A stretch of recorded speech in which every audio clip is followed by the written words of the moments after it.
Siang.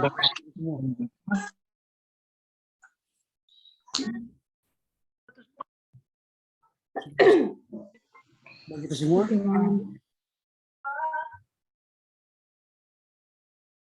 Silakan Komti untuk memilih salah seorang dari kita untuk berdoa. Baik Pak, kami persilakan buat Saudari Kesya. Baik, sebelum kita memulai pembelajaran kita, mari kita satukan hati kita bersatu dalam doa. Bapa kami yang bertahta dalam kerajaan surga, kembali kami mengucap syukur Tuhan atas berkat kasih karunia Tuhan yang sangat luar biasa, sehingga kami dapat menjalankan sebagian aktivitas kami pada hari ini. Bapak, sebentar lagi kami ingin memulai pelajaran kami, Tuhan berkati kami, agar setiap pembelajaran yang kami pelajari dapat menjadi pedoman kelak di masa depan kami. Tuhan, kami serahkan pembelajaran ini ke dalam tangan Tuhan, karena kami datang melalui Putra-Mu Yesus Kristus, kami berdoa dan mengucap syukur kepada-Mu saja. Amin. Oke, terima kasih doanya. Ya, hari ini kita akan masuk pada dua pembahasan, yaitu yang berkaitan dengan surat-surat Paulus dan tulisan Yohanes. Itu yang akan kita pelajari hari ini di dua kali pertemuan.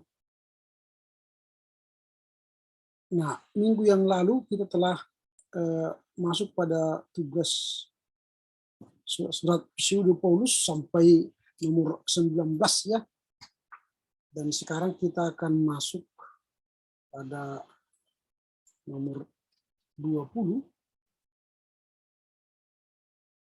yang tentu sama seperti minggu yang lalu, saudara akan menyampaikan apa yang saudara tahu dan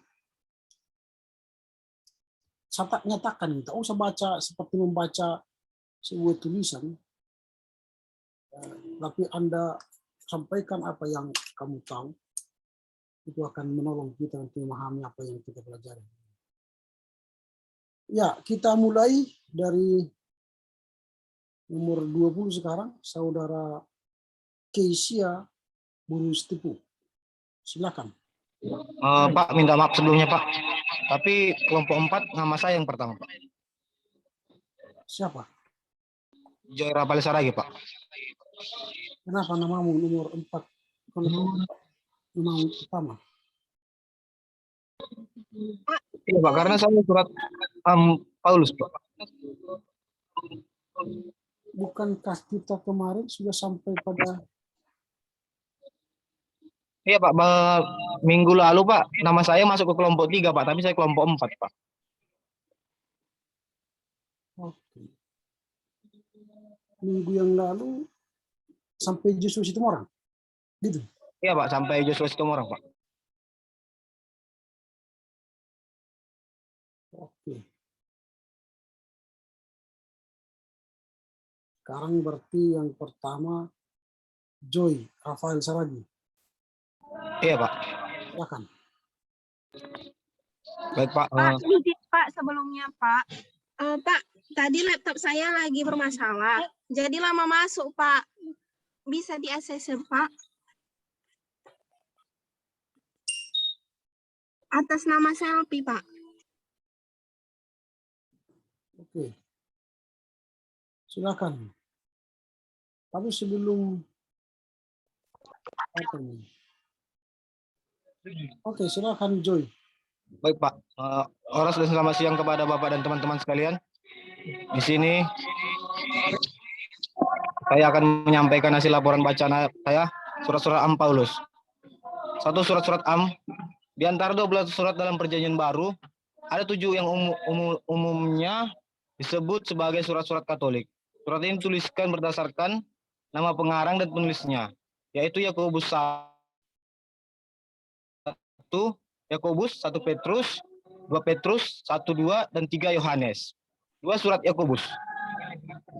Yang menonjol dari surat ini adalah berisi 108 ayat yang mengandung 34 perintah. Dengan kata lain, surat ini terdiri dari serangkaian nas perenetis atau nasihat. 5 Dokumen ini dipertimbangkan sebagai pasca Paulus, itu tidak mungkin ditulis oleh Yakobus, saudara Tuhan karena mati syahid sekitar tahun 62 Masehi. 3. Surat Petrus yang pertama. Surat ini dimulai dengan suatu ungkapan pujian kepada Allah. Perbedaan yang paling mencolok dalam surat ini adalah sikap mengenai penderitaan. Yang juga mengejutkan adalah bahwa penerima yang disebutkan dalam pendahuluannya hidup di daerah perjanjian yang dikaitkan dengan Paulus dan jelas sekali dibayangkan sebagai orang Kristen bukan asal Yahudi. 4. Surat Yudas. Naskah ini berisi suatu polemik yang tajam melawan para penyesat. Para penerima dalam surat ini digambarkan dalam istilah-istilah yang amat umum sebagai mereka yang dikasihi dalam Allah Bapa dan yang dipelihara untuk atau melalui Yesus Kristus. Dengan kata lain, bukan suatu surat, melainkan seperti yang kita lihat dalam 1 Petrus, yaitu sebuah manifesto. 5. Surat Petrus yang kedua. Pembukaan dalam surat ini menyebutkan bahwa Simon Petrus, hamba dan Rasul Yesus Kristus, sebagai pengarangnya, dan penerimanya adalah mereka yang bersama-sama dengan kami memperoleh iman. Yang mengherankan adalah pengarang membersihkan surat Yudas dari bahan-bahan yang diambil dari tulisan apokrof perjanjian lama. Kemudian setelah pengarang mengungkapkan tema utamanya, ia membuka pasal 3 dengan sebuah catatan pribadi dengan mengatakan bahwa kini ia menulis suratnya yang kedua. Surat 2 Petrus mungkin merupakan dokumen paling penting dalam perjanjian baru yang ditulis sekitar 130 sampai 140 Masehi. Sekian laporan bacaan saya, terima kasih.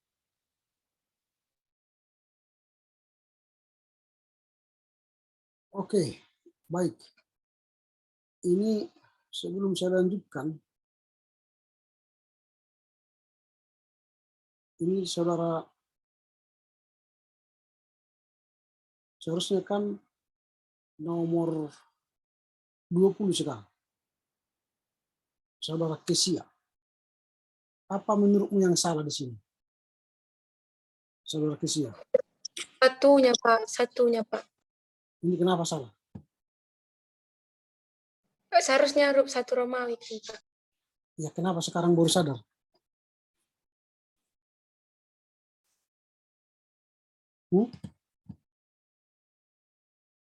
Maaf, Pak, atas kelalaian saya. Bukan soal maaf ini. Di mana saudara waktu saya mengajar? Di mana kau pakai otakmu? Kan sudah saya katakan ditulis di buku supaya jangan salah. Ini sudah pertemuan keberapa ini? Ini lagi si Kiki. Kenapa? Kenapa Kiki ini?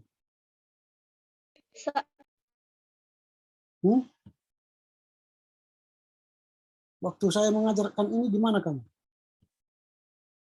Di kelas. Di mana? Salah tulis, Pak, di kelas, Pak. Bukan saya katakan kau salah tulis. Kamu di mana waktu itu? Di kelas, Pak. Dengar saya waktu itu. Kau catat waktu itu apa yang saya sampaikan? Catat. Lalu kenapa ini hasilnya?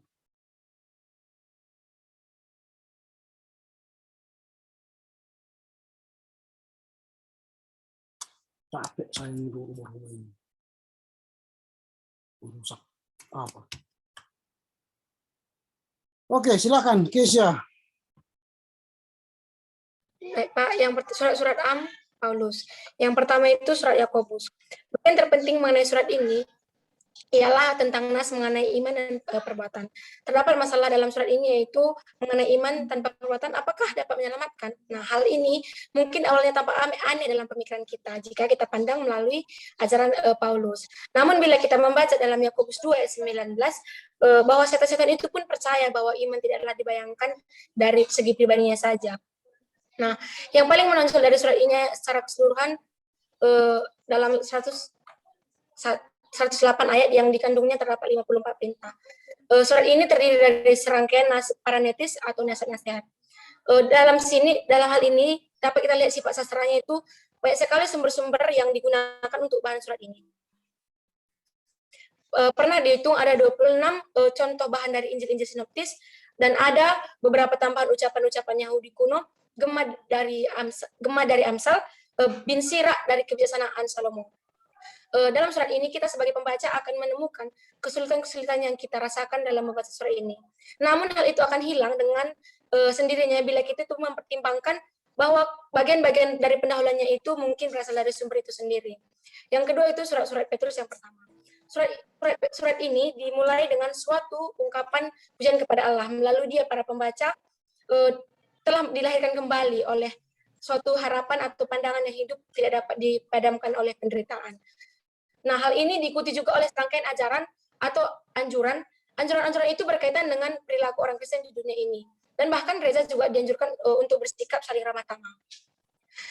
Bila kita menerima surat ini, terdapat ciri-ciri yang sangat jelas sebagai bentuk sapaan yang berisi anjuran karena dalam cara penulisannya menggunakan bahan paranetis yang sebagian sudah ada dalam bentuk lisan dan tertulis. Hal ini mungkin kadang sulit untuk kita bayangkan bahwa surat ini Petruslah yang pengarangnya. Namun hal ini sejumlah masalah alasan-alasan lain karena naskah ini seolah-olah bukan kepada kita semua jemaat, melainkan hanya kepada satu jemaat saja.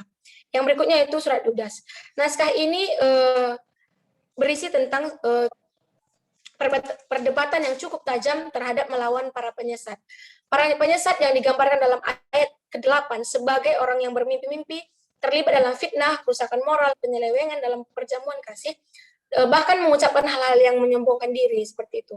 Sehingga mereka harus dalam surat ini Henok berbicara tentang pengkhianatan yang akan menimpa mereka. Sehingga mereka itu harus berpegang teguh pada iman mereka terutama terhadap orang yang ragu-ragu.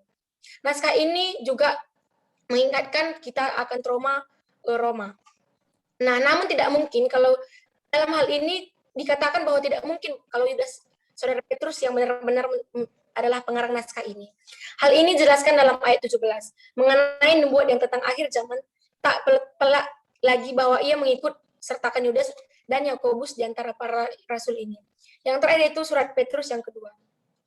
Pembukaan pada surat ini itu menyebutkan Simon Petrus hamba dan rasul Yesus Kristus sebagai pengarangnya dan bersama-sama mereka dan penerimanya memperoleh iman. Acuan itu kembali dituliskan dalam istilah yang sangat umum dan menunjukkan bahwa dokumen ini lebih mengarah ke sebuah manifesto daripada sebuah surat seperti itu. Nah, naskah ini memberikan kita suatu pandangan terhadap keadaan gereja pada suatu periode yang relatif.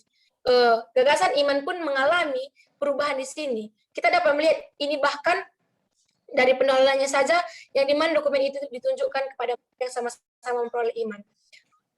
Hingga dapat disimpulkan bahwa pengarang surat ini tidak mungkin Petrus atau pengarang yang sama dengan satu Petrus yang kita kenal, yang tidak sama sekali tidak kita kenal namanya.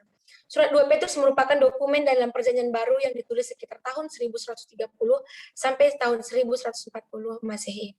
Demikian laporan baca saya. Terima kasih. Saya kembalikan ke Bapak. Oke, lanjutkan.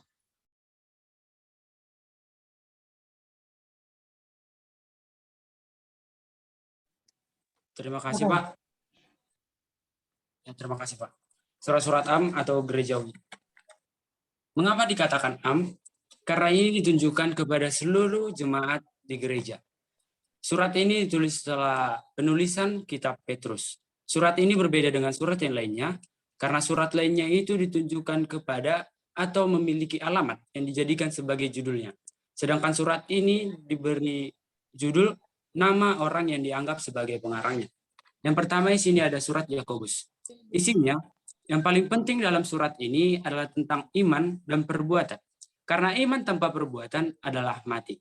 Kemudian di sini juga dikatakan tentang kedatangan Tuhan Yesus yang kedua kali, yang akan memberikan kita pengharapan.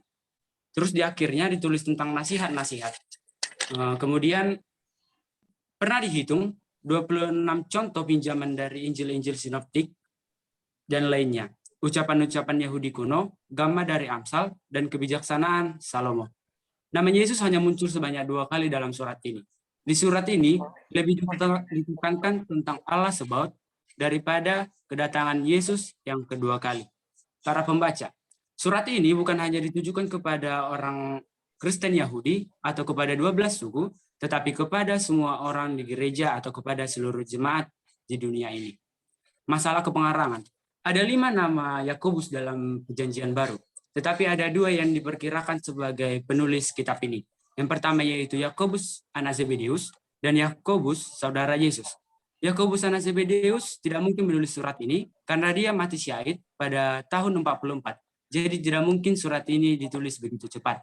Sedangkan Yakobus saudara Yesus tidak mungkin juga menulis surat ini karena dalam surat ini tidak ada hukum-hukum tentang ritual. Yang paling tepat penulisnya adalah Paulus. Karena dalam surat ini ada dibahas tentang iman dan perbuatan. Karena iman dan perbuatan hanya ada dalam konteks yang dipahami dalam pasca Paulus. Surat Petrus, yang kemudian surat Petrus yang pertama. Isinya ini, yang pertama pendahuluannya ini seperti surat, tetapi isinya seperti sebuah anjuran yang dimulai dengan pujian terhadap Allah. Di sini kita diajarkan atau diberikan pengharapan baru yang didasarkan kepada kebangkitan Yesus dari kematian yang akan memberikan kita hidup yang kudus. Lalu diikuti oleh anjuran bagaimana sih hidup orang Kristen di dunia ini. Kemudian ada juga di sini dibahas tentang gereja yang harus bertahan dalam penganiayaan. Dan orang muda serta penatua harus memperhatikan kerendahan. Kemudian masalah sastranya. Cirinya di sini seperti ciri sapaan dan anjuran.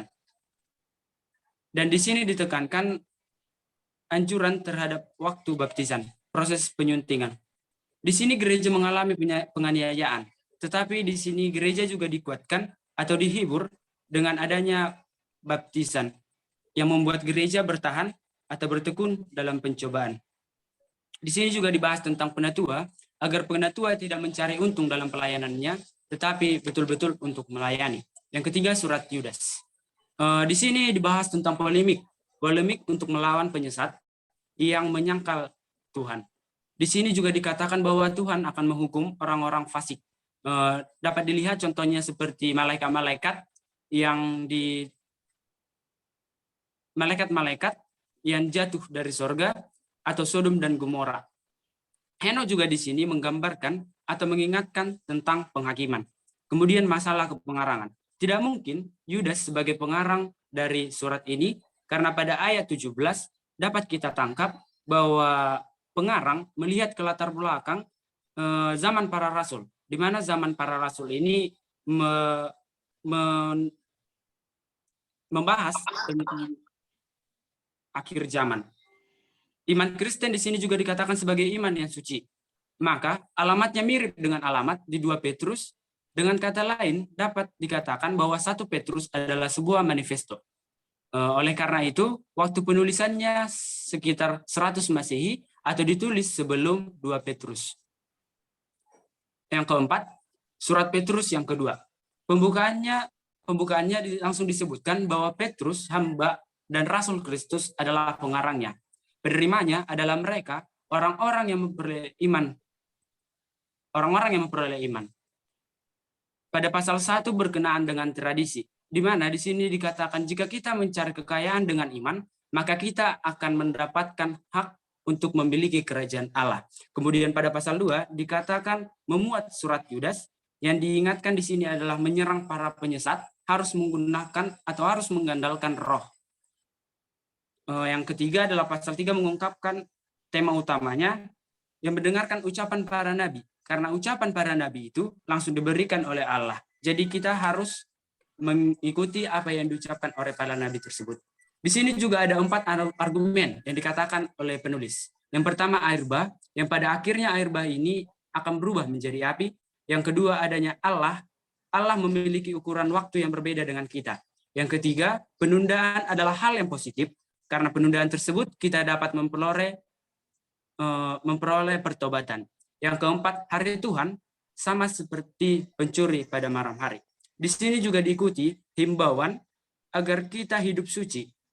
Karena hidup suci dapat mempercepat datangnya hari Tuhan, lalu ditutup pada waspada terhadap penafsir palsu. Yang terakhir adalah setting in life.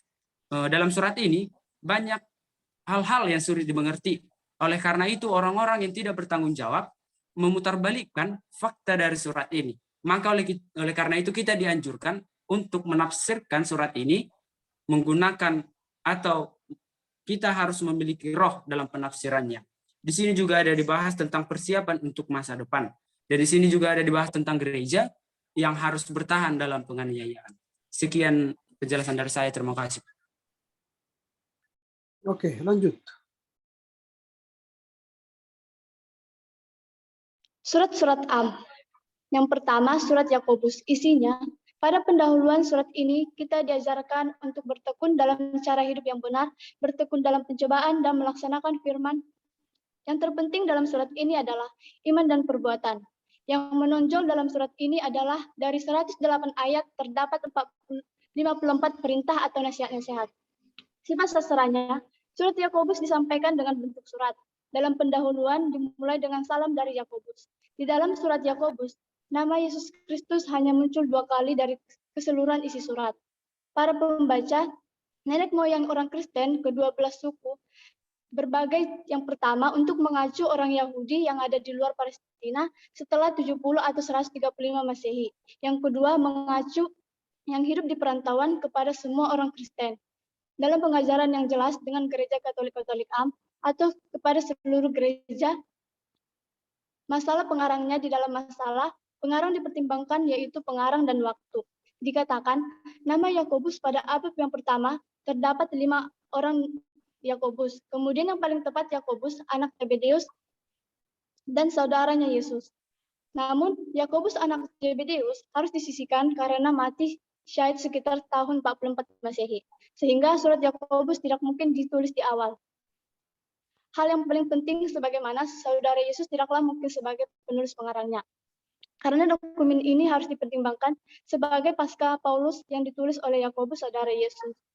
Yang kedua, surat Petrus pertama. Isinya, pada kata salam terdapat pada pasal 1 ayat 1 dan penutup pada pasal 5 ayat 12 menjelaskan suatu ungkapan pujian kepada Allah hadir pada masa kerajaan dan keselamatan yang mana didasarkan pada kebangkitan Yesus dari kematian. 1 Petrus disimpulkan agar setiap ucapan dan tindakan seseorang dilakukan di hadapan Allah secara benar. Masalah sastra surat Petrus yang kedua menunjukkan pada Roma tentang penganiayaan gereja. Sapaan ini berbentuk tulisan yaitu pengarang naskah mengambil bahan surat secara langsung dari tradisi yang berbentuk kehidupan. Surat ini dijelaskan pada bagian teori sapaan rangkap. Proses penyuntingan pembaca akan memahami di mana pengarang mengambil satu sajian yang menyampaikan kesan-kesan manispo yang terdapat di dalam simpulan 5 ayat 13 yang pengarang bermaksud mendorong orang Kristen agar teguh dalam pencobaan mereka dengan mengingatkan saat mereka dibaptis. Yang ketiga, surat Yudas. Isinya dari surat Yudas dikatakan bahwa iman mereka yang paling suci, tetapi mereka tidak percaya atau masih ragu. Untuk surat Yudas yang melawan para penyusup secara tajam. Masalah pengarangnya, surat Yudas saudara Yakobus disebut sebagai penulis surat ini. Menurut penulis bahwa tidak mungkin Yudas saudara Yesus dikatakan sebagai pengarang naskah pada ayat 17. Menjelaskan bahwa pengarang surat menulis ke belakang pada rasul yang melawan masuk dalam gereja, di mana kaum gnostik menganggap diri sebagai seorang yang serba menjadi perdebatan di gereja seperti yang dapat kita baca. Dijelaskan bahwa pengarang surat yang digabungkan bahan apokaliptik pada sekitar 100 Masehi yang ditulis sebelum 2 Petrus. Yang keempat, surat Petrus. Yang isinya, pengarang surat Petrus yang keempat adalah Simon Petrus, hamba dari Rasul Yesus Kristus. Pasal 1 yang menjelaskan tentang tradisi yang mengingat kita tentang iman sebagai harta yang dianugerahkan kepada kita yang terdapat pada pasal 1 ayat 3. Pada pasal yang kedua, diambil dari tulisan apokrif Perjanjian Lama. Dan pasal-pasal yang ketiga, catatan pribadi yang mengatakan bahwa ia menulis surat yang kedua, perintah Tuhan yang disampaikan oleh rasul-rasul. Setting in Life, surat 2 Petrus, dokumen yang ditulis pada Perjanjian Baru, sekitar 130 sampai 140 Masehi. Dalam 2 Petrus menceritakan tentang kebangkitan surat yang sulit dimengerti. 2 Petrus di zaman yang sangat relatif panjang. Terdiri surat Paulus yang dari pembangkitan masalah, khusus surat yang disulit dimengerti beserta tulisannya penafsiran. 2 Petrus kedatangan pertama Petrus, tapi juga akan ada paradoksi yang kedua pada pasal 3 ayat 5. Penting juga mengaitkan tradisi yang berkait dengan masalah lampau gagasan iman. Berbagai naskah pada satu periode mengantarkan gereja pada suatu proses rimba.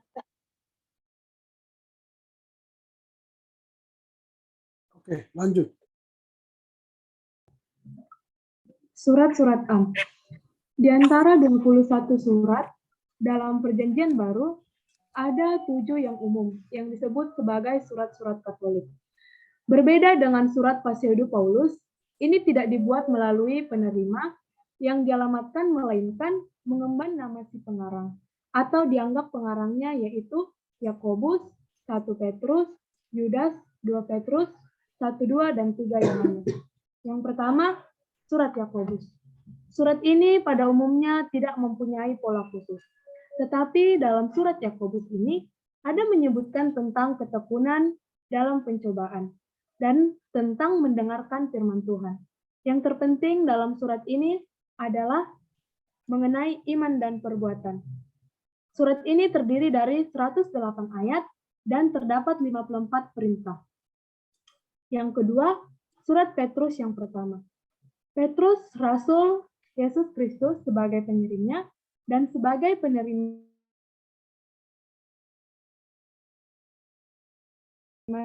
adalah orang-orang pendatang yang tersebar di Pontius, di Asia Kecil, dan di Bitinia, yaitu orang-orang yang dipilih. Pesan 1 Petrus disimpulkan dalam suatu tuntunan agar semua yang dilakukan dan dikatakan seseorang dan anjuran ini kemudian disusul dengan doxologi.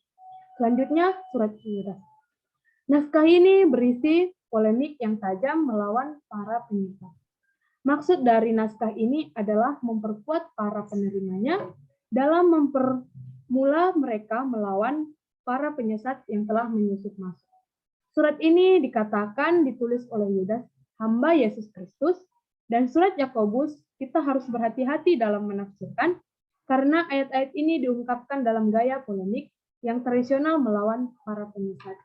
Selanjutnya, surat Petrus yang kedua, menyebutkan Simon Petrus, hamba dan Rasul Tuhan Yesus Kristus sebagai pengarangnya dan penerimanya, dan mereka yang menerima bersama-sama memperoleh kasih. Naskah ini memberikan kita suatu pemandangan terhadap keadaan gereja pada suatu periode yang relatif kemudian. Sekian, Pak. Terima kasih. Lanjut. Surat-surat Am gerejawi. Yang pertama, surat Yakobus.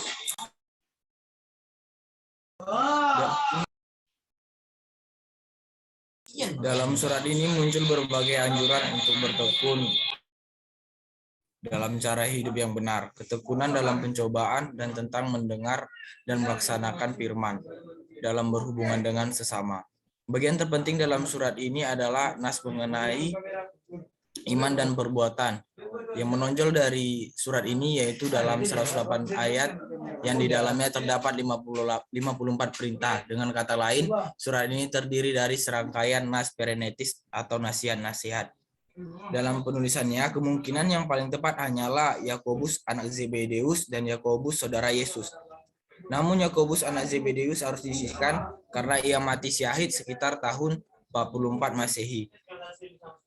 Dan mungkin surat ini ditulis pada peralihan abad pertama. Yang kedua, surat Petrus yang pertama. Pembukaannya menyebutkan Petrus sebagai pengirimnya dan sebagai penerimanya orang-orang pendatang yang tersebar di Pontus, Galatia, Kapadokia, Asia Kecil, dan Bitinia. Pesan 1 Petrus disimpulkan dalam suatu tuntutan agar semua yang dilakukan dan dikatakan seseorang dilakukan dan diucapkan seolah-olah di hadapan Allah. Naskah ini tidak mungkin ditulis sewaktu Nero karena penganiayaan terhadap orang Kristen pada saat itu tidak bersifat umum.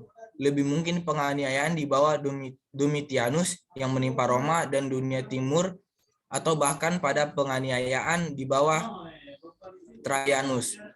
Yang ketiga, surat Yudas. Naskah ini berisi polemik yang melawan para penyesat dan naskah ini ditutup dengan sebuah doksologi yang mengingatkan kita akan Roma. Surat ini dikatakan ditulis oleh Yudas hamba Yesus Kristus dan saudara Yakobus. Bahan apokaliptus telah digabungkan dalam naskah ini.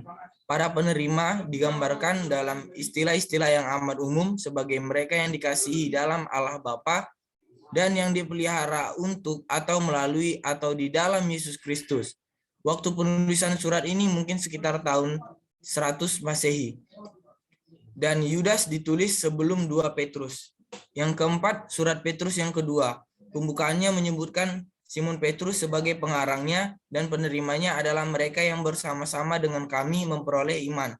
Naskah ini memberikan kita suatu pandangan terhadap gereja pada suatu periode. Gereja berada dalam proses menjadi suatu lembaga. Roh dikaitkan dengan tradisi dan dengan pelayanan. Surat 2 Petrus mungkin merupakan dokumen yang paling kemudian dalam Perjanjian Baru yang ditulis sekitar 130 sampai 140 Masehi. Terima kasih, Pak. Baik, terima kasih. Kita telah menyelesaikan satu bagian dari surat-surat Am, ya. Surat Am itu artinya surat-surat umum atau surat-surat yang lebih Katolik, ya, lebih umum, ya. Surat Katolik atau sering juga disebut dengan surat gereja, surat gereja, ya.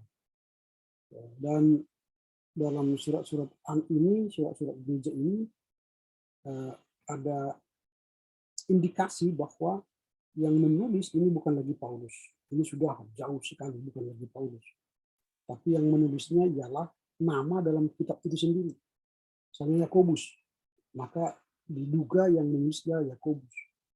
Demikian juga Petrus, yang diduga yang menulis ini adalah Petrus.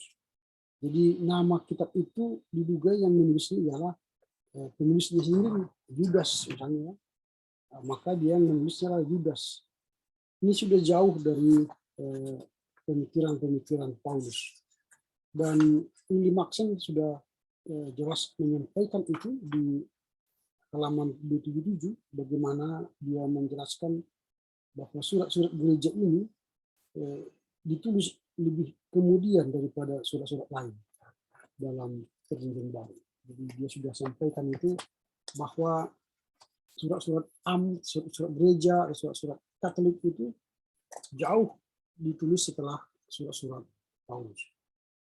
Nah, kemudian bahkan pada daftar permulaan dari kitab-kitab kronis, kebanyakan kita menemukan urutan kitab Injil, Rasul, kemudian surat Katolik. Surat Katolik. Tapi dalam sekarang kan tidak seperti itu. Kalau sekarang kan kitab Injil, kitab para rasul, lalu surat-surat Paulus. Lalu setelah itu baru surat-surat Pseudo Paulus, baru surat-surat Am. Tapi kalau dalam gereja pertama dulu surat-surat Am ini yang lebih dahulu, karena disebut dengan surat-surat gereja. Tetapi Willy Maxen menjelaskan bahwa penyampaian surat-surat Am ini menjadi sesuatu hal yang penting, sehingga dimulainya dengan surat-surat Yakobus. Nanti dalam pemahaman kita untuk memahami surat-surat Yakobus, maka kita akan mulai dari apa isi dari surat-surat Yakobus itu. Nah, memang kalian tidak begitu spesifik menyampaikan apa-apa saja isi-isi surat-surat itu, surat-surat Yakobus, surat-surat Petrus, surat-surat Yudas, karena kalian tidak membahas secara umum apa itu isinya, karena langsung kalian abaikan itu isinya. Padahal sebenarnya di situ sangat penting, karena ini kan pembimbing. Nah, apa yang dimaksud dengan isi dari surat Yakobus itu penting. Nah, pasti di situ akan kalian temukan nanti bagaimana surat-surat Yakobus itu membahas apa. Kalian akan menemukan nanti apa sebenarnya isi dari Yakobus itu. Nah, ini. Tapi kalian tidak begitu menyampaikan satu dua kata atau kalimat tentang isi daripada Yakobus. Kalau kalian baca nanti kan surat Yakobus ini membahas serangkaian pokok yang cukup beragam berkaitan dengan bagaimana menjalankan kehidupan Kristen yang sejati. Yakobus mendorong orang percaya untuk menanggung pencobaan dengan sukacita dan menarik manfaat daripadanya, lalu melawan godaan, menjadi pelaku firman Tuhan dan bukan hanya pendengar. Lalu dia mengatakan kita harus menunjukkan iman kita yang aktif, bukan pengakuan yang kosong. Nah itu isi-isi daripada surat Yakobus. Lalu setelah itu ada lagi disebut dengan sifat sastranya bagaimana. Nah dalam PB surat-surat Yakobus ini atau surat Yakobus ini secara sastra itu lebih banyak perintah. Dari 108 ayat itu tadi kan lebih banyak mengandung perintah. Ini menarik sehingga surat Yakobus ini merupakan sebuah gaya dalam menyampaikan perintah dengan gaya penulisan yang tegas dan tepat, dengan perintah yang singkat dan analogi yang hidup. Nah ini yang mau kita lihat di sini. Lalu nanti kita akan melihat bagaimana para pembaca dan masalah kepengarangan. Masalah kepengarangan itu kan tadi saya katakan orang masih cenderung setuju jika penulisnya adalah nama daripada kitab itu, yaitu Yakobus. Nah itu contoh supaya kalian nanti bisa memahami isi Yakobus secara sederhana. Nanti kalau misalnya ujian, dibuat pertanyaan, coba uraikan apa yang saudara mengerti tentang surat Yakobus. Ini dengan lantang kalian sudah bisa menjelaskan surat Yakobus sebagai pengantar ya. Nah, bagaimana surat Yakobus itu isinya, kepengarangannya, lalu bagaimana teologi, bukan teologi, nah, teologi sudah beda. Persoalan dalam settingnya, sastranya dan sebagainya. Ini harus kalian hafal karena nanti pasti keluar ini semua dalam ujian kita. Lalu ketika bicara misalnya tentang surat 1 Petrus, tentu seperti yang tadi, latar belakangnya ya, dengan kemudian isi daripada surat Petrus itu. Itu yang penting, bahwa dalam pembimbing itu, isi daripada kitab itu secara ringkas harus kita kuasai. Sehingga dari situ nanti kita akan melihat bagaimana masalah sastra atau tujuan penulisan. Nah, itu yang akan kalian kuasai di sini. Willy Marchand sudah mencoba mengurai itu, mulai diisi masalah sastra, bagaimana proses penyuntingan. Hanya 3 bagian dalam surat 1 Petrus ini. Ini harus dikuasai. Bagaimana isi daripada 1 Petrus itu. Kalau kita bisa lihat misalnya bagaimana isi 1 Petrus itu mengurai tentang kemahiran Silas dalam bahasa Yunani dan gaya menulis Silas itu tercermin dalam surat ini, bahwa yang menulis surat ini adalah Silas ya, walaupun dia menggunakan Petrus. Karena memang Petrus tidak begitu lihai menulis, lalu dia minta bantuan kepada Silas. Jadi Silas itu dalam bahasa Yunani Silvanus. Itulah yang menulis surat 1 Petrus.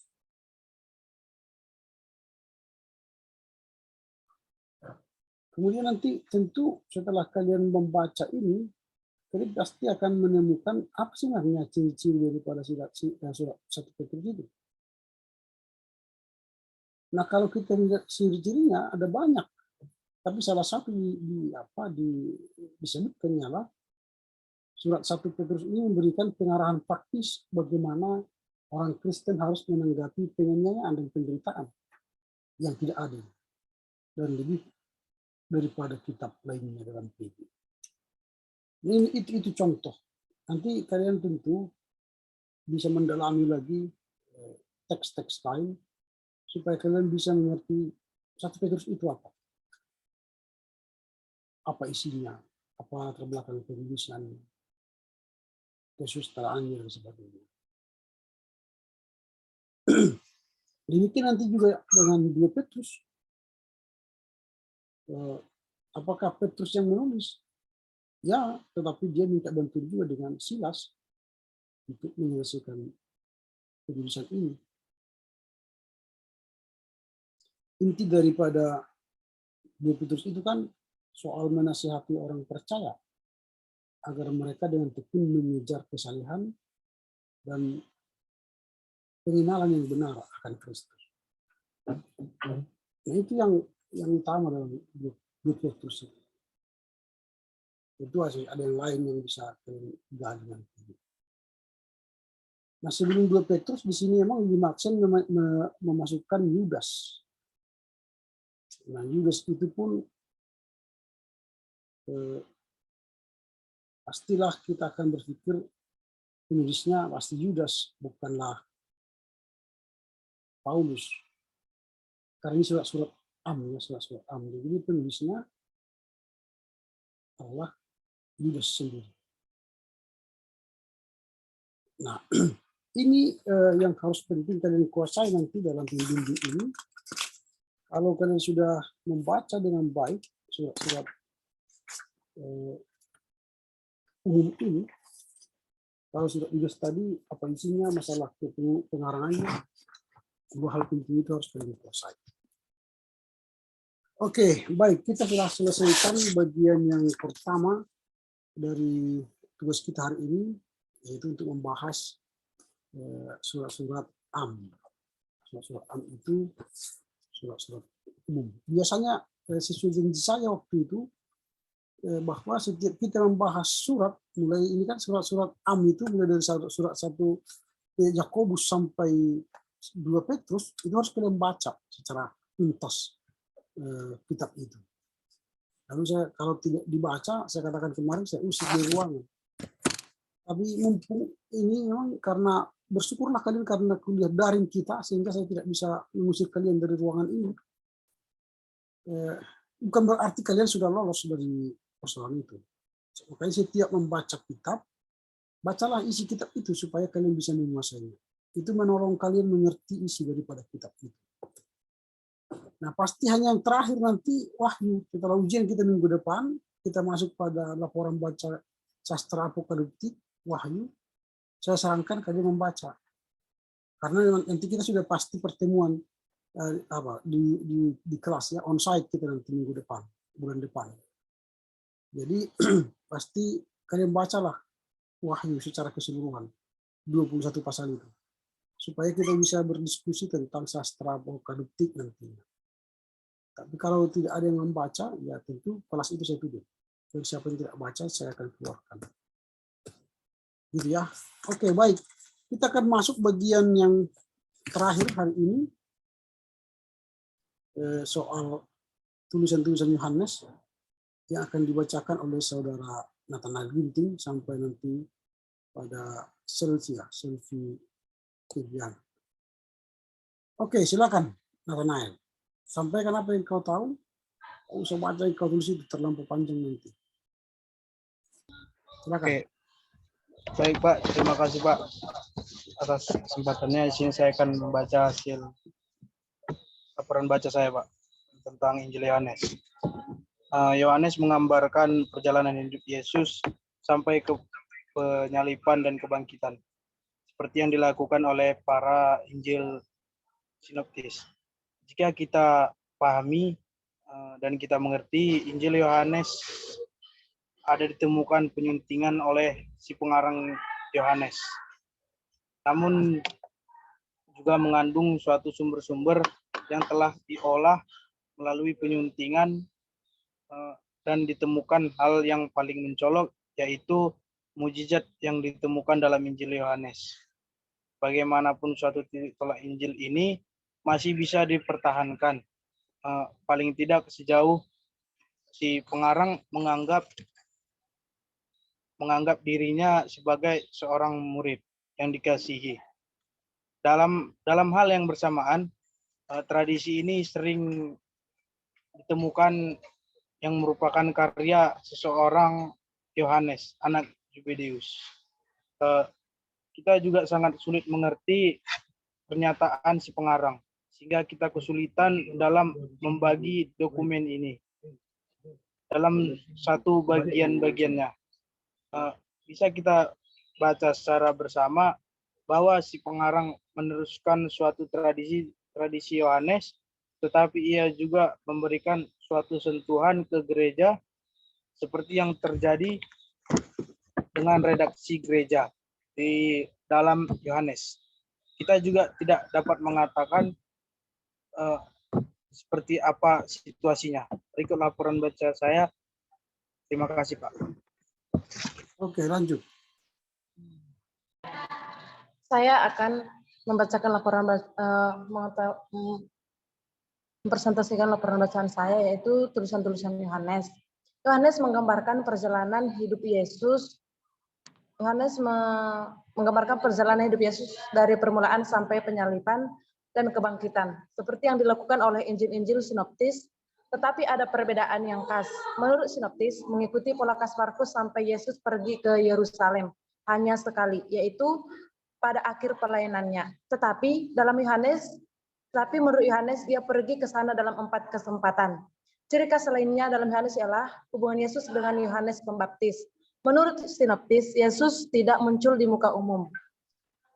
Sebagai sumber dan titik tolaknya yaitu bahwa Yohanes mengandung sumber-sumber yang telah diolah melalui suntingan ditemukan dalam Bindu 2 ayat 11. Suntingan gereja. Kita dapat melihat dasar yang sama dalam sejumlah nats dalam pasal 1 ayat 20. Bila itu secara khusus ditekankan dalam Bindu 3 ayat 24 bahwa Yohanes Pembaptis belum lagi dipenjarakan. Maka itu merupakan penegasan dari ketetapan kisah itu. Dibandingkan dengan sinoptis, namun pernyataannya bahwa Yesus membaptis tak ada dimodifikasikan dalam pasal 4 ayat kedua. Ayat ini jelas bahwa merupakan penyisipan waktu penyuntingan dan kemungkinan tergolong pada stratum ini. Dan surat Yohanes yang pertama dengan bentuk sastranya yaitu kita dapat menyebut 1 Yohanes sebagai sebuah surat.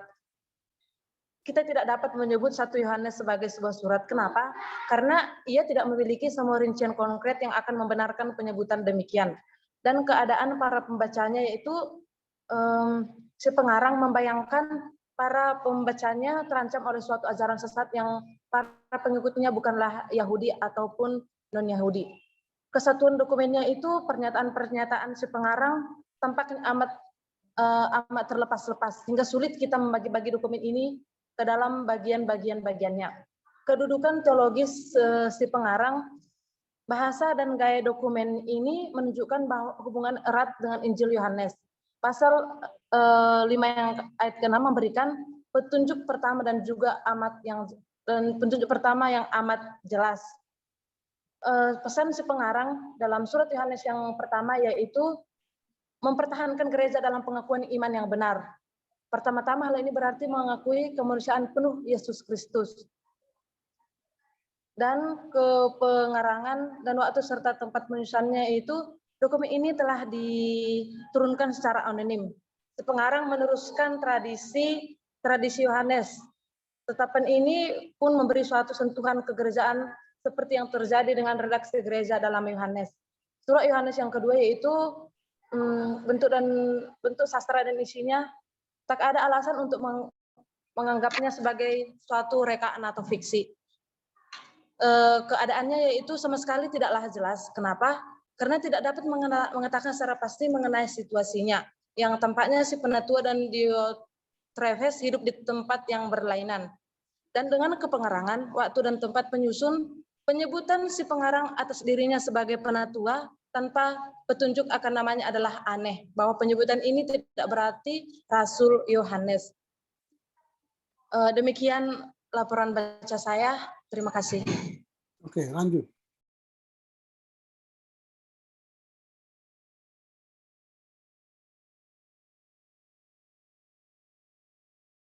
Silakan.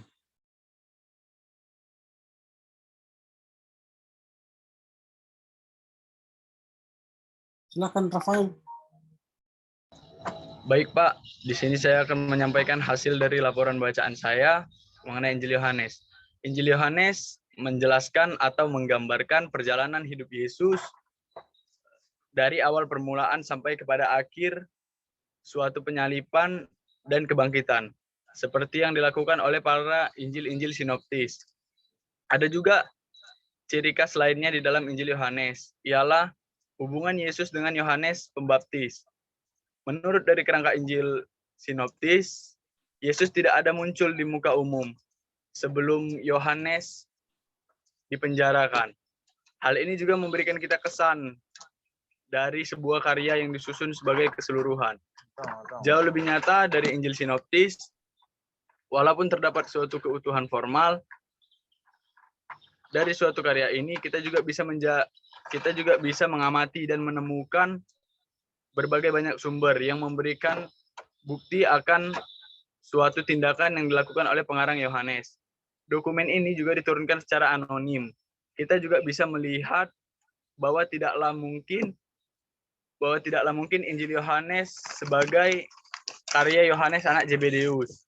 Dan karya ini kemungkinan berasal dari timur. Di sekitaran peralihan abad pertama. Dan tidak ada suatu keraguan bahwa kedua naskah ini adalah surat. Sementara kenyataannya ialah bahwa dalam hal ini ia menulis surat-surat yang sebenarnya. Sedangkan dalam 1 Yohanes ia menggunakan bentuk sastra yang berbeda. Demikian hasil laporan bacaan saya. Terima kasih, Pak. Oke, lanjut. Baik, saya akan melanjutkan hasil laporan baca saya tentang tulisan-tulisan Yohanes. Yohanes menggambarkan perjalanan hidup Yesus dari permulaan sampai penyalipan dan kebangkitan, seperti yang dilakukan oleh Injil sinoptis. Tetapi ada beberapa perbedaannya yang khas. Ciri khas lainnya dalam Yohanes ialah hubungan Yesus dengan Yohanes Pembaptis. Menurut sinoptis, Yesus tidak muncul di muka umum sebelum Yohanes dipenjarakan. Sementara dalam Yohanes keduanya bekerja pada waktu yang bersamaan. Kebanyakan sinoptis tidak mempunyai kesamaan dengan Yohanes. Yohanes mengandung 4 kisah mukjizat yang ada kesamaannya dalam sinoptis. Sumber-sumber dan titik tolak. Terdapat keutuhan formal dari karya ini. Dengan pengamatan yang lebih cermat, kita dapat menemukan di dalamnya sebagai sumber yang memberikan bukti akan adanya tindakan penyuntingan oleh pengarang Yohanes. Masalah ini masih merupakan perdebatan di antara para ahli. Suntingan gereja, pembahasan kali ini beralih kepada proses penyuntingan yang belakangan ini dialami karya ini. Tidak hanya menyangkut pasal 21, perlu dicatat bahwa gaya pada pasal 21 kebanyakan sama dengan pasal 1-20. Dengan kata lain, gayanya bukan ciri khas si pengarang pasal-pasal 1-20, melainkan gaya sebuah aliran yang juga ditemukan dalam surat-surat Yohanes. Bentuk sastranya, karena dokumen ini tidak memiliki suatu pembukaan seperti Ibrani dan penutup suratnya, bentuk sastranya tidak mudah untuk ditentukan. Jelas kita tidak dapat menyebutnya 1 Yohanes sebagai surat, karena ia tidak memiliki semua rincian konkret yang akan membenarkan penyebutan demikian. Keadaan para pembacanya, si pengarang membayangkan para pembacanya terancam oleh suatu ajaran sesat yang para pengikutnya bukanlah Yahudi ataupun non-Yahudi. Kesatuan dokumennya.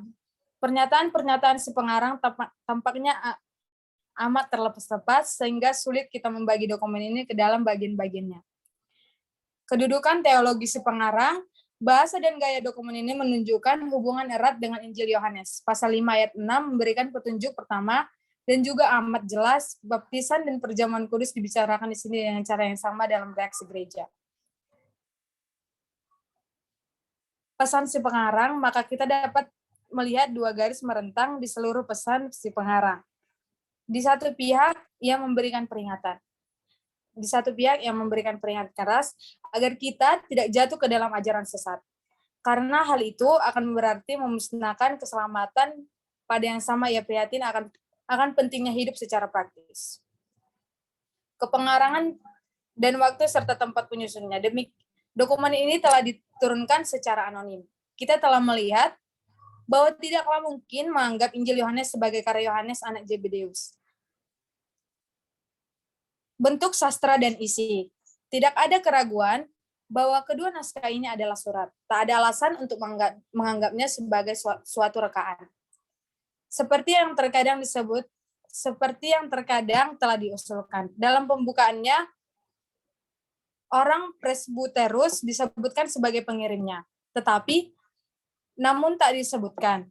Penutup dari kedua surat ini mengandung salam, yang didahului oleh suatu ungkapan yang berbunyi sebuah rumusan baku. Kesan pertama melihat surat 2 Yohanes menunjukkan keprihatinan dengan masalah-masalah dogmatis, dan 3 Yohanes dengan tata gereja atau disiplin. Dan dalam 2 Yohanes, pertentangan dogmatis akhirnya membawa kepada langkah yang sama seperti yang kita temukan dalam 3 Yohanes. Kepengarangan waktu dan tempat penyusun. Penyebutan si pengarang atas dirinya sebagai penatua tanpa petunjuk akan namanya adalah aneh. Bahwa penyebutan ini tidak berarti Rasul Yohanes. Kita tak dapat mengatakan dengan pasti apakah si pengarang adalah orang yang sama dengan pengarang 1 Yohanes. Kenyataan ini ialah bahwa dalam hal ini ia menulis surat-surat yang sebenarnya. Sedangkan dalam 1 Yohanes ia menggunakan bentuk sastra yang berlainan. Tidak sungguh-sungguh mempengaruhi argumen tentang identitasnya. Bagaimanapun ia tergolong pada aliran Yohanes dan menuliskan kedua surat ini di timur sekitar peralihan abad pertama. Demikian laporan baca saya. Terima kasih. Oke. Lanjut. Baiklah. Baik, Pak. Surat-surat Injil Yohanes. Yohanes menggambarkan perjalanan hidup Yesus dari permulaan sampai penyaliban dan kebangkitan, seperti yang dilakukan oleh Injil-Injil sinoptis, tetapi ada beberapa perbedaan yang khas. Menurut sinoptis, mengikut pola khas Markus, Yesus pergi ke Yerusalem hanya sekali, yaitu pada akhir pelayanannya. Tetapi menurut Yohanes, ia pergi ke sana dalam 4 kesempatan. Sulit bagi kita menarik kesimpulan apapun dari Yohanes mengenai jangka waktu pekerjaan Yesus yang sesungguhnya begitu juga dengan kerangka sinoptis. Di dalam Yohanes 3 ayat 24, tampaknya merupakan koreksi yang sengaja terhadap kesan yang diberikan dalam sinoptis. Yohanes 3 ayat 22 juga berbicara tentang Yesus yang membaptis, tetapi pernyataan ini ditarik kembali atau disesuaikan dalam Yohanes 4 ayat 2.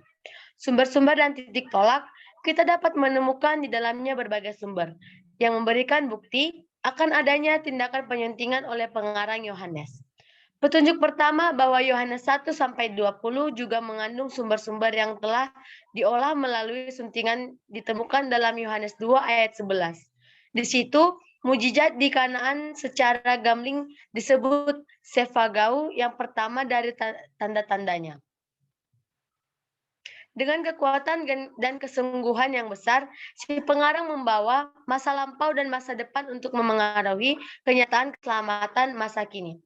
Suntingan gereja dalam Yohanes 20 seperti halnya dengan Lukas 24, penampakan Tuhan yang bangkit terjadi secara terbatas dalam dan sekitar Yerusalem.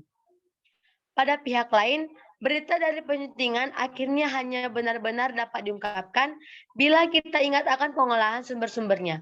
Karena melalui proses penyuntingan, inilah berita ini menjadi menentukan. Dengan kata lain, dalam penafsiran kita harus mengingatkan setting in life-nya yang khusus.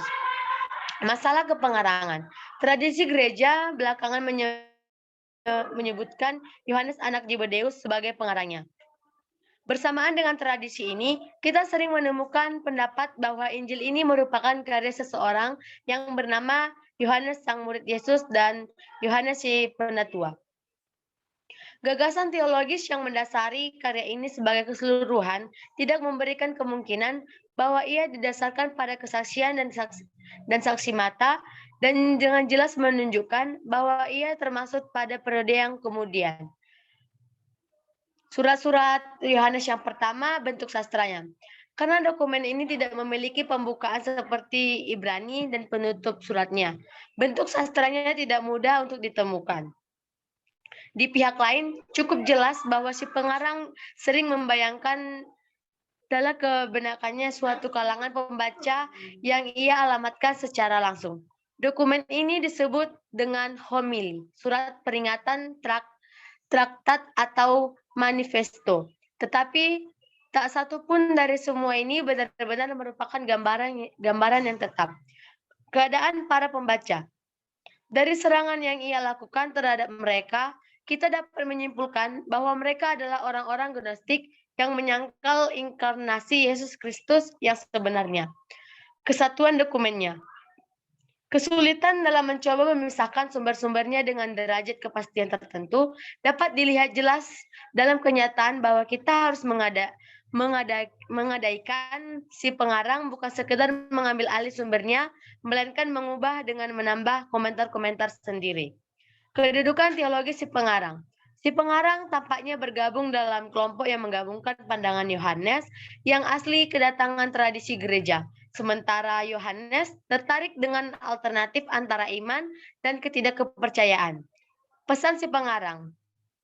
Dalam konfrontasinya dengan suatu gnostisme, maksud si pengarang ialah mempertahankan gereja dalam pengakuan iman yang benar. Pengakuan yang dirumuskan secara tradisional adalah ungkapan anti-gnostik dalam bentuk yang lebih tajam daripada pengakuan yang lebih tua. Kepengerangan dan waktu serta tempat penyusunnya. Dokumen ini telah diturunkan secara anonim. Karya ini memungkinkan berasal dari timur sekitar peralihan abad pertama. Koma Jahuem, dalam sejumlah naskah salinan terutama naskah-naskah lain, kita menemukan seperti keterangan yang ditambah pada pasal 5 ayat 7 sampai 8 yang mengandung sebuah penafsiran Trinitas terhadap nas itu. Apa yang disebut sebagai kama atau bagian ini jelas tidaklah asli dan tak punya relevansi untuk tafsiran. Asli dan punya relevansi untuk tafsiran 1 Yohanes. Meskipun hal ini amat menarik dari sudut pandang sejarah dogma. Surat-surat Yohanes yang kedua dan yang ketiga, bentuk sastra dan isi. Tak ada leragun bahwa kedua naskah ini adalah surat. 2 Yohanes diselamatkan kepada salah satu kuria atau wanita yang telah terpilih dan anak-anaknya. Dengan kata lain, kepada sebuah jemaat. 3 Yohanes diselamatkan sebagai seorang bernama Gaius setelah mengungkapkan salam yang penuh doa bagi sejahtera Gaius. Keadaannya. Kedua surat yang amat singkat ini telah memperhadapkan para ahli dan sejumlah pernyataan yang sulit dijawab.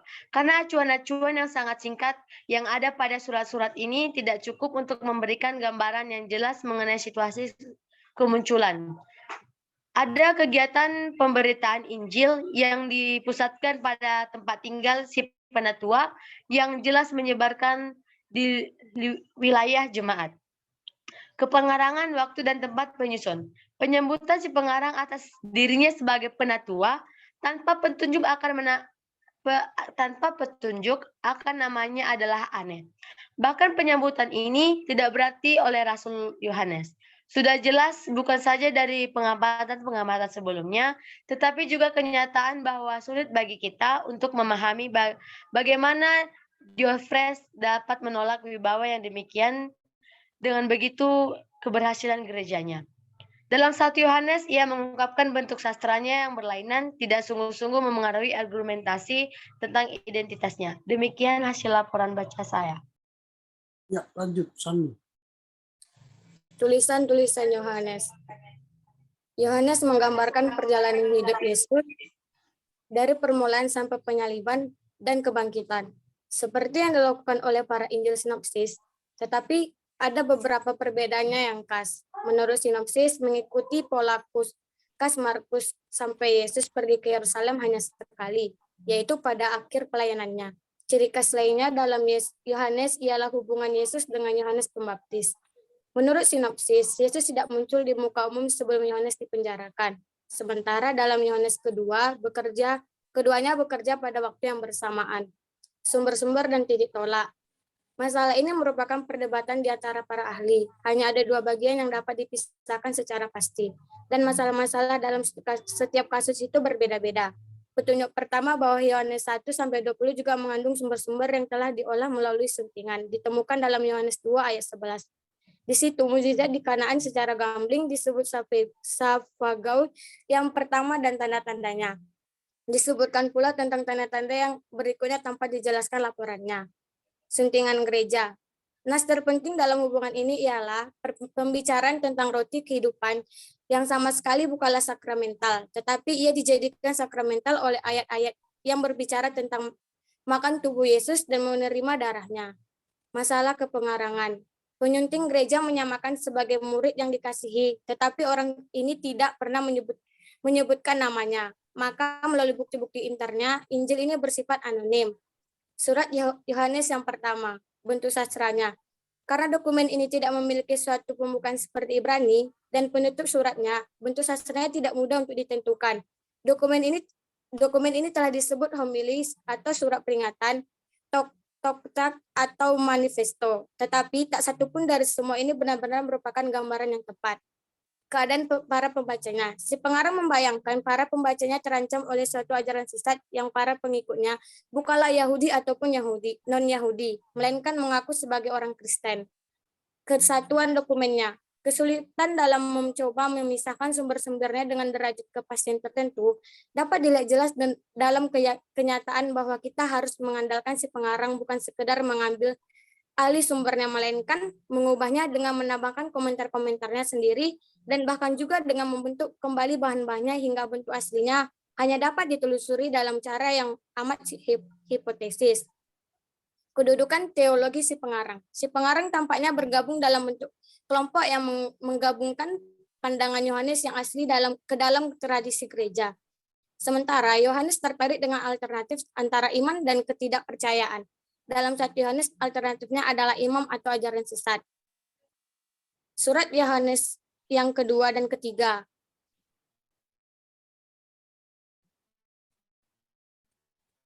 Tujuan surat ini adalah membantu peringatan sesat yang jelas berhubungan dengan mereka yang disebutkan dalam 1 Yohanes karena baik ajaran-ajaran sesat itu maupun ortodoksi atau ajaran yang dinilai benar digambarkan dalam kedua dokumen ini dengan istilah-istilah yang sama. Keadaannya, kedua surat yang amat singkat ini telah memperhadapkan para ahli pada sejumlah pernyataan yang sulit dijawab. Karena acuan-acuan yang amat singkat yang ada pada surat-surat ini tidak cukup untuk memberikan gambaran yang jelas mengenai situasi kemunculan meskipun sudah tentu situasi masing-masing dikenal baik oleh para penerimanya. Kepengarangan waktu dan tempat penyusun. Penyambutan si pengarang atas dirinya sebagai penatua tanpa petunjuk dan namanya adalah aneh. Bahwa penyambutan ini tidak berarti Rasul Yohanes sudah jelas bukan saja dari pengamatan-pengamatan sebelumnya, tetapi juga dari kenyataan bahwa sulit bagi kita memahami bagaimana Diotrephes dapat menolak wibawa yang demikian dengan begitu berhasilnya gereja. Sekian laporan dari saya. Terima kasih, Pak. Oke, lanjut yang terakhir. Sylvie. Baik, terima kasih Pak. Tulisan-tulisan Yohanes yang dimana terdapat dalam Injil Yohanes, surat Yohanes yang pertama, surat Yohanes yang kedua dan ketiga.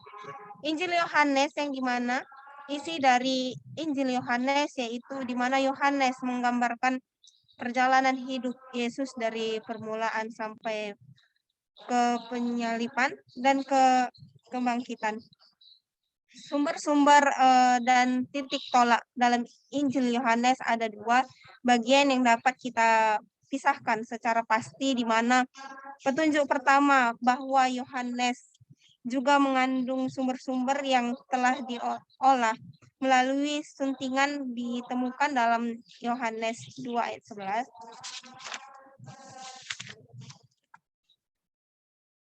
Tanda-tanda yang kedua ataupun tanda-tanda berikutnya dijelaskan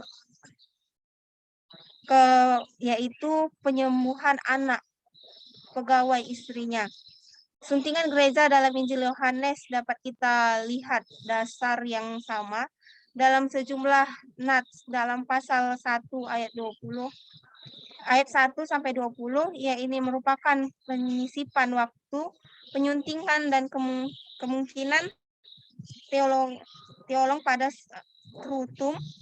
Suntingan gereja berusaha membuat kayu aslinya cocok dengan gagasan tradisional mengenai sakramen-sakramen dan ekstalogi. Akibatnya karya itu kehilangan sesuatu dari ciri khasnya, dapat disimpulkan asli ke penciptaan sebuah Injil yang menggunakan sebuah kitab tentang tanda-tanda bahwa di mana menafsirkan ulang sumber-sumbernya. Masalah kepengarangan tradisi gereja belakangan menyebutkan Yohanes anak Zebedius sebagai pengarangnya.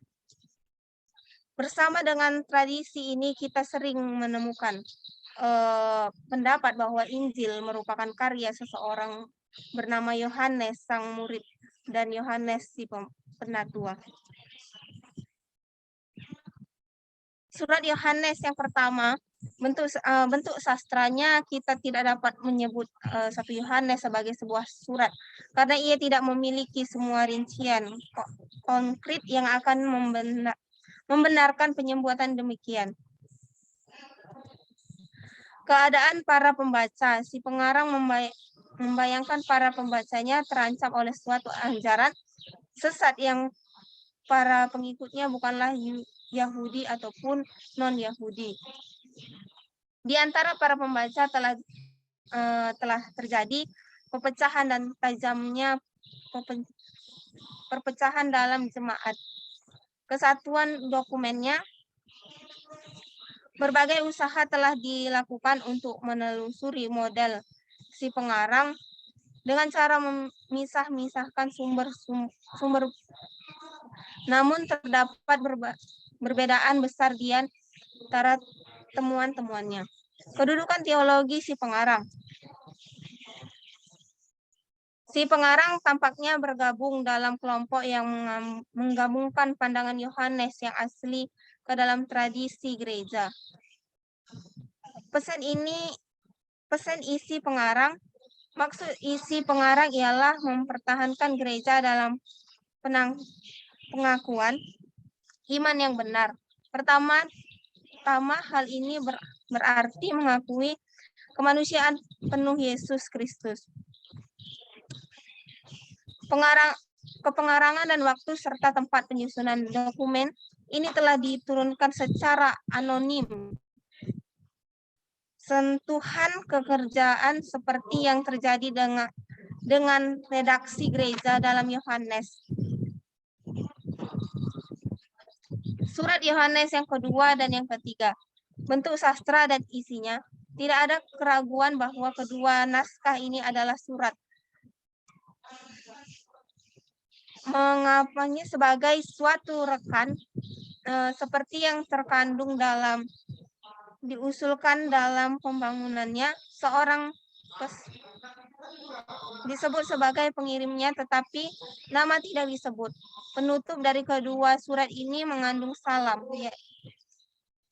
oleh suatu ungkapan yang berbunyi seperti sebuah rumusan buku. Di situ singkatannya dokumen itu disebabkan karena pengarang bermaksud melakukan suatu kunjungan. Ajaran sesat yang jelas berhubungan dengan mereka yang disebutkan dalam 1 Yohanes karena baik ajaran-ajaran sesat itu maupun ajaran yang dinilai benar. Keadaannya, kedua surat yang amat singkat ini telah memperhadapkan para ahli pada sejumlah pernyataan yang sulit dijawab karena acuan-acuan yang amat singkat yang ada pada surat-surat ini tidak cukup untuk memberikan situasi kemunculan sudah tentu situasi masing-masing dikenal oleh para penerimanya. yang jelas menyebar di luar wilayah jemaat. Kegiatan ini bersaingan dengan misi kaum gnostik yang peringatannya telah diungkapkan dalam 2 Yohanes. Kepengarangan waktu dan tempat penyusunan. Dalam Yohanes ia harus mencapai tujuannya dengan amat hati-hati. Kita tidak dapat pasti mengatakan dengan pasti apakah si pengarang adalah orang yang sama dengan 1 Yohanes. Dalam 3 Yohanes, kenyataan si penulis menulis surat yang sebenarnya, sedangkan dalam 1 Yohanes ia menulis dengan sastra berlain. Sekian laporan baca saya. Ya, terima kasih. Itu yang telah disampaikan teman-teman soal surat atau tulisan-tulisan Yohanes. Ada beberapa catatan yang harus kita lihat dari tulisan-tulisan Yohanes ini. Memang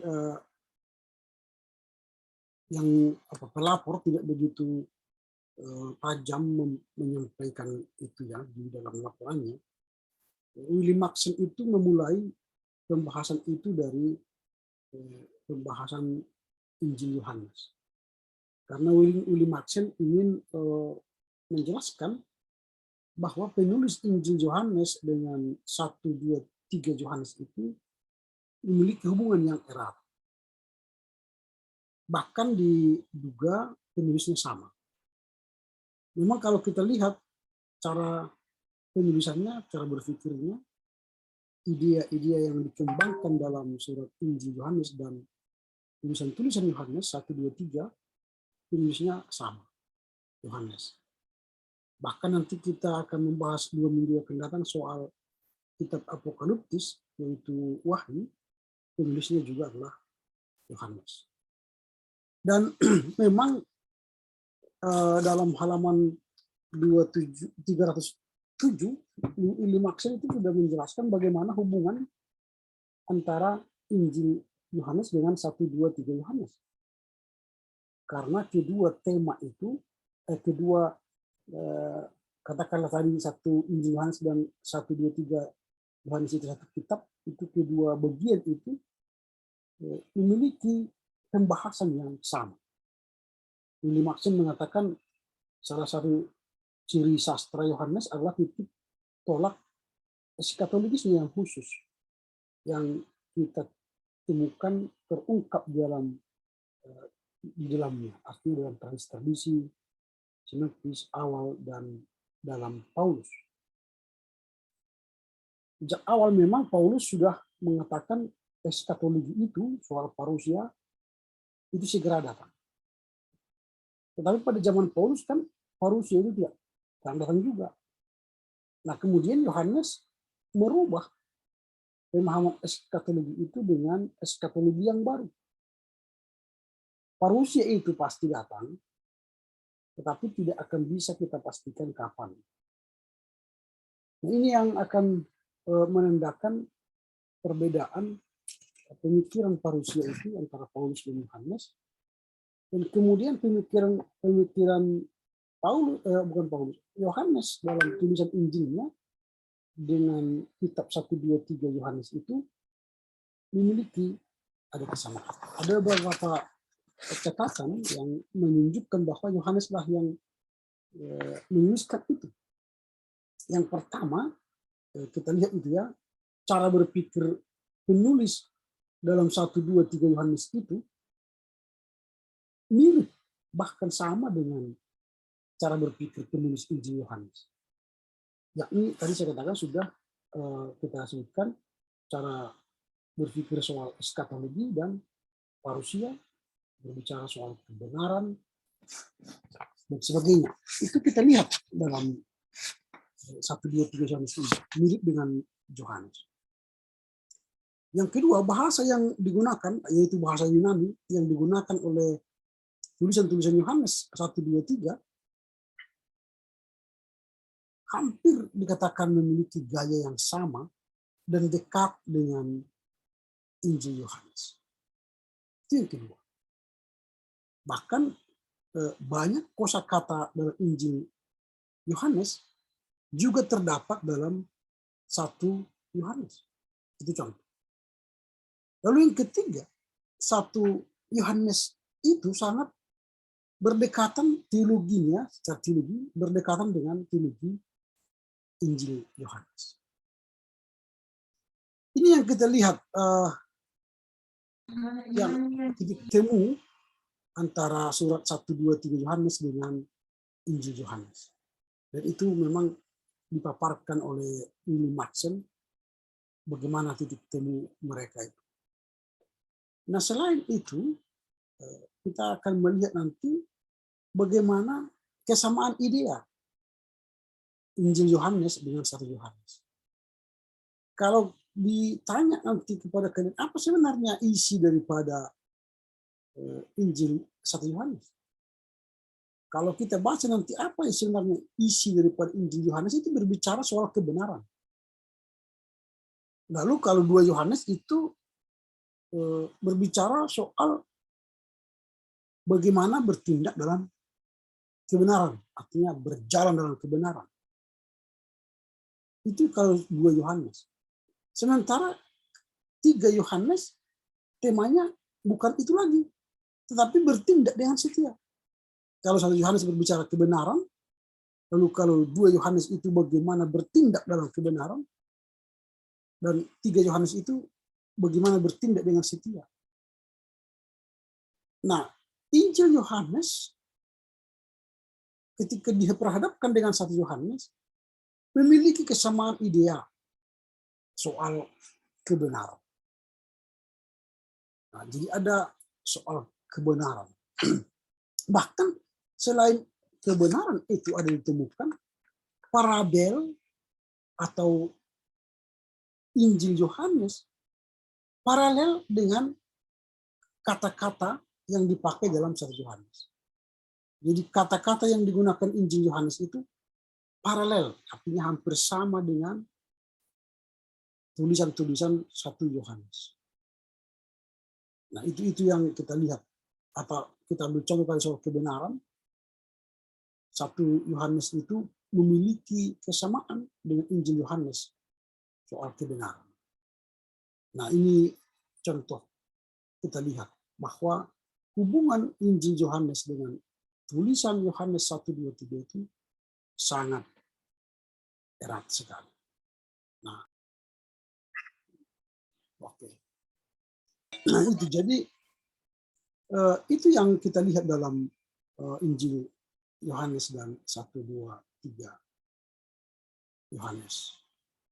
Tentu nanti kalian bisa mendalami lagi bagaimana hubungan antara Injil Yohanes dengan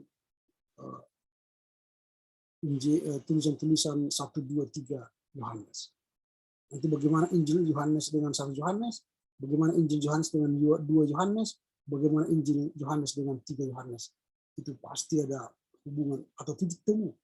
Bahkan dengan Injil Yohanes dengan Wahyu nanti kita akan bicarakan itu kemudian. Nah, ini yang akan kita lihat dari pemaparan William Maxwell ini, dan saudara-saudara telah mencoba memberikan laporan bacanya. Saya ingin bahwa nanti laporan baca itu tidak hanya dilaporkan, dibacakan, tetapi itu lengket di pikiran kalian.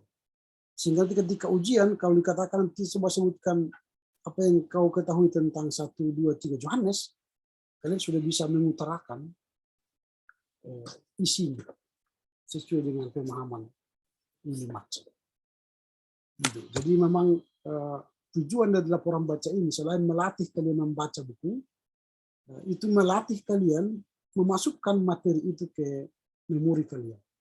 Sehingga tidak hanya menulis, mencatat atau memindahkan isi buku ini ke kertas lain atau ke tugas yang lain, tapi kita memasukkan ideanya, pikirannya ke dalam pikiran kita.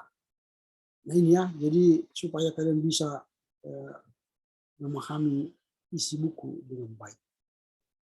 Nah, kalau ditanya nanti misalnya apakah garis besar atau isi dari 1 Yohanes, bagaimana cara penulisannya, masalahnya, itu sudah kalian paham.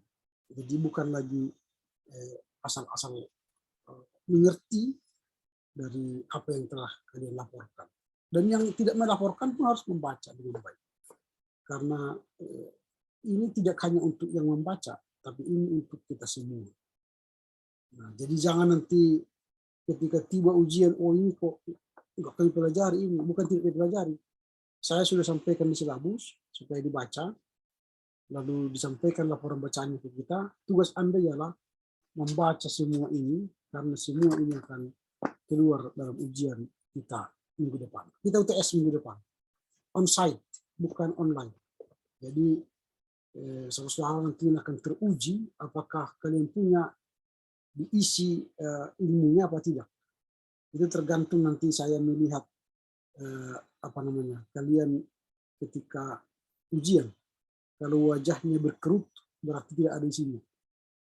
Kalau nanti setelah saya bagi ujiannya, saudara-saudara wajahnya berkerut semua, berarti kalian tidak punya isi. Tapi kalau membaca dan tersenyum, maka memang saudara punya isi. Itu tergantung nanti. 5 menit pertama saya sudah tahu siapa yang belajar dan siapa yang tidak belajar. Jadi nanti ya buktikanlah saudara sudah belajar, mengetahui semua isi bukunya Willy Max ini. Kalau tidak, ya wajah saudara nanti hanya gini-gini. Atau minta bantuan ke orang lain. Ya, kalaupun nanti minta bantuan dengan orang lain, bisa saja, tapi yang menjadinya tidak maksimal. Ya, jadi belajarlah, bersiaplah, isilah senjata pelurumu, sehingga nanti ketika sudah mulai pelurunya, sudah mulai perang, dimulai dengan start, ya saudara telah siap mengeluarkan peluru-peluru. Pengetahuan-pengetahuan yang telah kalian timba, kalian pahami. Jadi saya tidak meminta letterlet, tapi saya meminta pemahaman Anda tentang semua yang saudara pahami dan baca. Oke, demikian. Sampai di sini ada pertanyaan sebelum kita tutup.